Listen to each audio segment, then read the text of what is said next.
મહીસાગર જિલ્લાના મુખ્ય મથક લુણાવાડા ખાતે 31મી ઉજવણીને લઈને બોર્ડર ઉપર જે દારૂની હેરાફેરી થાય તે રોકવા માટે પોલીસે એસઆરપીની ટુકડી સાથે સતત સઘન ચેકિંગ શરૂ કરી દીધું. રાત્રિના ચેકિંગ મજબૂત બનાવાશે.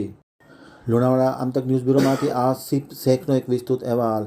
31ને ધ્યાને લઈને મહીસાગર જિલ્લા પોલીસે સઘન ચેકિંગ શરૂ કરી દીધું છે. 31મી ડિસેમ્બરની ઉજવણીને ધ્યાને લઈને દારૂની હેરાફેરી રોકવા સઘન ચેકિંગ હાથ ધરવામાં આવ્યું છે. રાજસ્થાનથી ગુજરાતમાં લાવતા દારૂની હેરાફેરી રોકવા કોટેજ નજીક લુણાવાડા પોલીસ દ્વારા ચુસ્ત બંદોબસ્ત ગોઠવી દેવામાં આવ્યો છે. જિલ્લાના મુખ્ય મથક લુણાવાડામાં પોલીસ દ્વારા ગાડીઓને અટકાવી તેની અંદર ચેક કરવામાં આવી રહ્યું છે. રાજસ્થાન અને મધ્યપ્રદેશ તરફથી આવતી દરેક ગાડીઓનું સઘન ચેકિંગ કરવામાં આવ્યું છે. ખાનપુર, કાલિયા, કુવા, ડીટવાસ, પુનાવાડા તેમજ સંતરામપુરના આનંદપુરી પાસેના વાહનોનું સઘન ચેકિંગ કરવામાં આવ્યું છે. જિલ્લાના મુખ્ય મથક લુણાવાડામાં પ્રવેશતાની સાથે પોલીસનું ચેકિંગ મજબૂત બનાવવામાં આવ્યું છે. 4 ચેકપોસ્ટ પર એસઆરપીના જવાન સાથે 60 પોલીસની ટુકડી સતત ચેકિંગ કરી રહી છે અને રાત્રિના સમયગાળામાં ચેકિંગ વધુ ઘનિષ્ઠ બનાવાશે.